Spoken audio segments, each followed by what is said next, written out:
The Production Possibilities Frontier, PPF, Efficiency, Trade-offs, and Opportunity Cost Explained. If you've taken an Intro to Economics class, chances are you've already seen this graph: two axes, a downward sloping curve, and a professor saying, "This is very important." In this video, we'll break down the Production Possibilities Frontier, or PPF, what it is, how it works, and why economists use it to talk about efficiency, opportunity cost, growth, and even international trade, and why your professor says it is important. By the end of this video, you should be able to read and interpret any basic PPF, understand what the slope really means, explain Pareto efficiency using the graph, and connect the PPF to diminishing returns and gains from trade. Before we jump into the theory, quick side note. If you're studying economics and thinking ahead about what comes next, it's worth checking out economics.com. Economics brings together PhD and master's programs, summer schools, research positions, and jobs in economics and related fields, all in one place. It's basically a hub for turning what you're learning in class into actual career opportunities. All right, back to the model. What is the PPF? At its core, the Production Possibilities Frontier is a graphical representation of constraints. It shows all the possible combinations of goods an economy, firm, or household can produce given limited resources and current technology. It can be used on the macroeconomic level for national economies or on the microeconomic level for firms or households. Usually, we simplify things by assuming only two goods, a fixed amount of inputs, and a given level of technology. This simplicity is a feature, not a bug. It lets us focus on trade-offs, which is really what economics is all about. Setting up a simple PPF. Let's build a PPF from scratch. Imagine a very simple economy that produces just two things: food, electronics. And suppose the only input is labor. The economy has 100 labor hours total. Each labor hour can produce 10 units of food or 5 units of electronics. So if all labor goes into food, 100 hours multiplied by 10 equals 1,000 units of food. If all labor goes into electronics, 100 hours multiplied by 5 equals 500 units of electronics. These two outcomes gives us the intercepts of the PPF. Any point between these intercepts represents a different allocation of labor between the two goods. Opportunity cost and the slope. Now, here's where the economics really kicks in. Remember, opportunity cost is the value of the trade-off of what you give up to get one more unit of something else.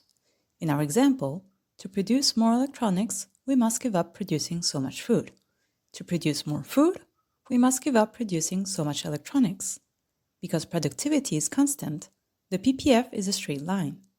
That means the opportunity cost is constant and the slope of the PPF is constant. Mathematically, the slope equals opportunity cost of producing one good in terms of the other. So every movement along the PPF is literally showing us opportunity cost in action. This is one of the most powerful ideas in all of economics, and the PPF makes it visible. Efficiency and Pareto optimality. Now, let's talk about efficiency.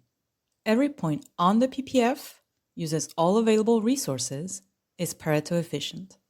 That means you can't increase production of one good without decreasing production of the other. But what about points inside the frontier? These are inefficient outcomes. Why? Because some resources, labor, capital, or both, are sitting idle. From any interior point, we can move to the frontier and produce more of at least one good without producing less of the other. That's a Pareto improvement. So the PPF gives us a clean visual way to separate what's possible, everything underneath the line, from what's efficient, every combination along the line. Diminishing returns and curve PPFs. So far, we've assumed constant productivity, but in the real world, that's rare. More commonly, production is subject to diminishing marginal returns. As we produce more of one good, inputs become less well-suited. Each additional unit costs more in terms of lost output. This gives us a curved PPF, bowed outward from the origin. Now, the opportunity cost is low at first, but increases as we specialize more and more. The slope is no longer constant. Instead, the opportunity cost at any point is given by the derivative, the slope of the curve at that point. This version of the PPF is much closer to how real economies behave. Economies of scale. Interestingly, the PPF can also show economies of scale. If producing more of a good makes production more efficient, then opportunity costs fall as output rises. In that case, the PPF may be bowed inward instead. This is less common at the economy-wide level, but very relevant for firms, industries, long-run production planning. The PPF, trade and consumption. One final and very important point. The PPF, when used on a macroeconomic level, shows what an economy can produce, but it does not always show what an economy can consume. In an economy in autarky, there is no trade. Consumption equals production. Your consumption is stuck on or below your PPF. But with international trade, that changes. Through comparative advantage and specialization, countries can trade and consume at points outside their own PPF. This doesn't violate the principle of scarcity. It reflects gains from trade. And that's why the PPF isn't just a classroom diagram. It's a foundation for understanding globalization. So, the production possibilities frontier isn't just a graph, it's a framework. It helps us understand scarcity, trade-offs, opportunity costs, efficiency, and the benefits of trade. If this video helped clarify the PPF for you, give it a like. And if you want a deeper dive into other economics terms, check out our other videos. Thanks for watching, and we'll see you in the next graph.